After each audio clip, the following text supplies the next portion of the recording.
politique et philosophique, qui en appelle à une déconstruction radicale des logiques ethnocentristes, communautaristes et nationalistes, et même humanistes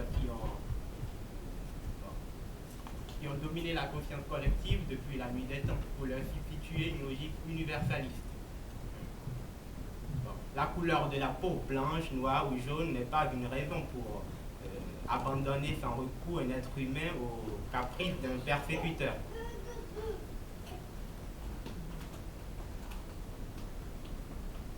Bon, le nombre de jambes, la pilosité de la peau ou l'extrémité de l'os sacrum sont des raisons tout aussi insuffisantes pour abandonner un être sensible au même sort. Rien ne justifie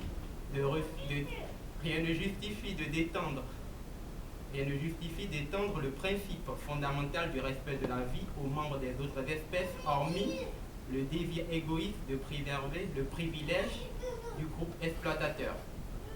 C'est pourquoi, à rebours de tous ces organismes qui font de l'homme la valeur suprême, nous affirmons pour notre part que tous les êtres humains, tous les animaux, tous les végétaux, tous les êtres vivants ont droit à la vie, ont droit à une commune dignité politique et métaphysique à laquelle le XXIe siècle ne saurait se dérober plus longtemps.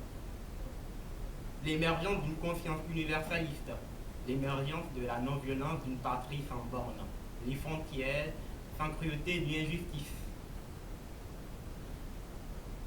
où hommes, animaux, végétaux, enfin dépouillés de toute catégorie biologique ou nationaliste, pourraient se reconnaître dans une commune unité politique et métaphysique. Telles sont nos aspirations politiques les plus profondes. Bon, il convient donc d'inscrire l'universalisme dans un processus d'universalisation abordé par Socrate depuis l'Antiquité. On se rappelle bien de cette phrase de Socrate qui dit « Je ne suis ni athénien ni grec, mais citoyen du monde ». Bon, il convient d'inscrire l'universalisme dans ce processus d'universalisation amorcé dès l'Antiquité grecque, mais qui s'était jusqu'ici borné à l'humanité. Bon, il s'agit plus d'une humanisation plutôt que d'un universalisme proprement dit. L'universalisme tel que nous l'entendons a pour valeur fondamentale la non-violence appliquée à toutes les créatures vivantes. Nous pensons que l'amour pour toutes les créatures vivantes est le plus noble attribut de l'homme.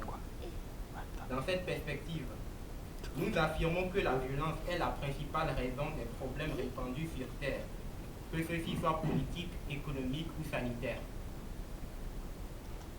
La cruauté des assiettes est la source première de la cruauté dans le monde. C'est pourquoi notre tâche est d'aller à la source de cette violence afin d'apporter des solutions efficaces aux problèmes qui envahissent nos diverses sociétés. Je ne vous apprendrai peut-être rien en vous disant que préhistoriquement, la première forme de violence qu'a connue l'humanité est l'alimentation sanglante.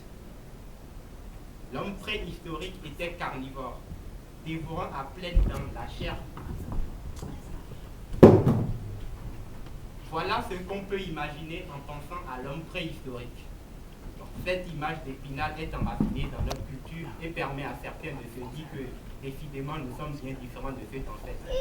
La réalité est tout autre, nos origines étant plutôt végétariennes que carnivores.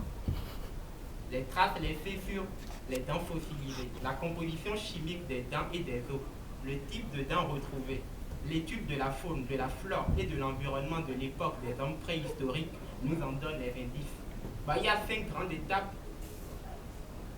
de l'évolution du régime alimentaire de l'homme. La première étape est celle des australopithèques. Les australopithèques mangeaient essentiellement des fruits, des légumes, des tubercules. Bon. Mais pour certains d'entre eux, en fonction du climat, ils étaient contraints de manger des animaux morts. On les appelle des charonias. Mais le régime normal de l'époque est le régime végétarien. Après, on a l'époque que les géologues appellent le Pliocène, l'époque du Pliocène. C'est la naissance de la chasse. Le fermentant de cette époque est la naissance de la chasse. Au Paléolithique, c'est la naissance de la pêche comme fermentant. Au Néolithique, la période de la pierre polie, les hommes ont commencé à manger des céréales et des produits laitiers.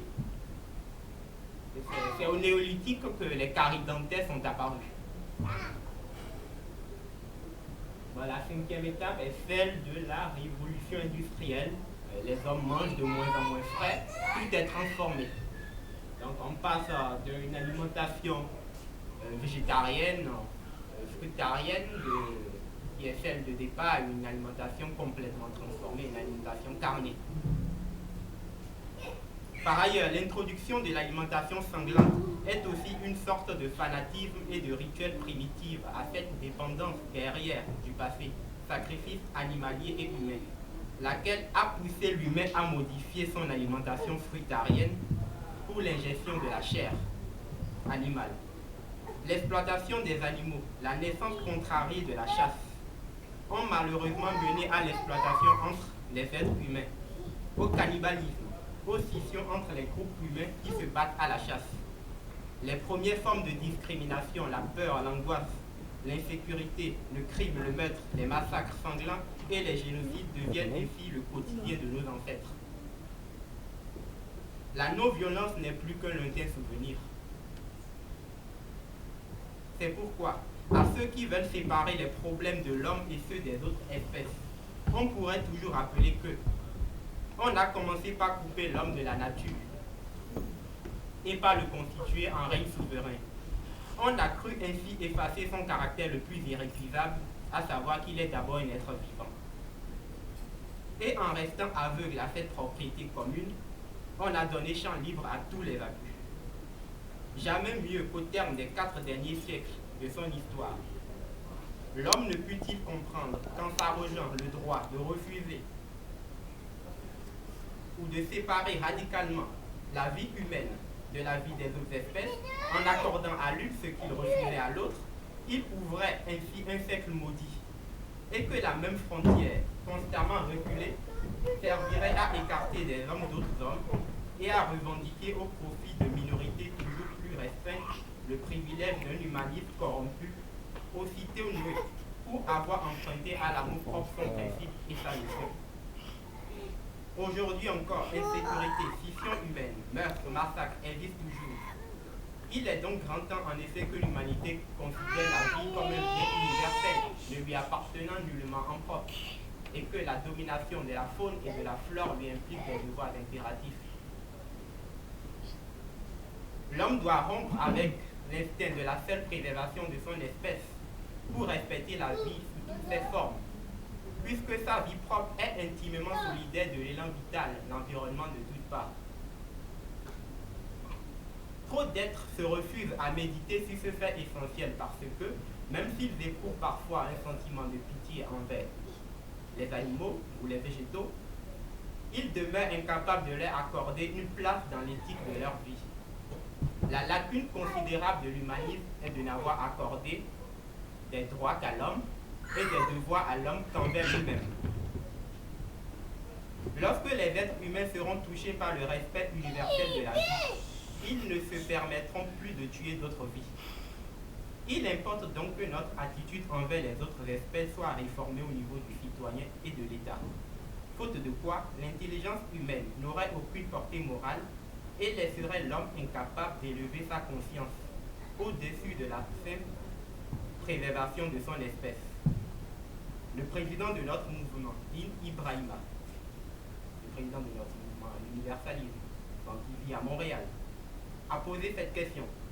Quel sens y aurait-il à verser toutes nos larmes sur les douleurs humaines et à défendre des valeurs humanistes, alors que nous sommes incapables de défendre les êtres les plus vulnérables de notre monde, à savoir les animaux et les végétaux? Eux n'ont ni mot ni groupement politique, mais ils souffrent autant que les hommes. Faut-il les ignorer? Industrialiser les animaux, les torturer, les gaver, les poignarder, les électrocuter, les égorger, les tuer, les massacrer, les manger, est-ce cela la civilisation? En devenant un despote face aux autres espèces, l'homme s'est rendu responsable de la destinée du monde. Il lui revient donc le devoir d'établir la paix avec les autres vivants qu'il persécute impitoyablement. Au même titre qu'il doit mettre tous ses efforts à faire régner la paix dans l'espèce humaine. Vouloir l'un sans l'autre démontrerait un égoïsme inconciliable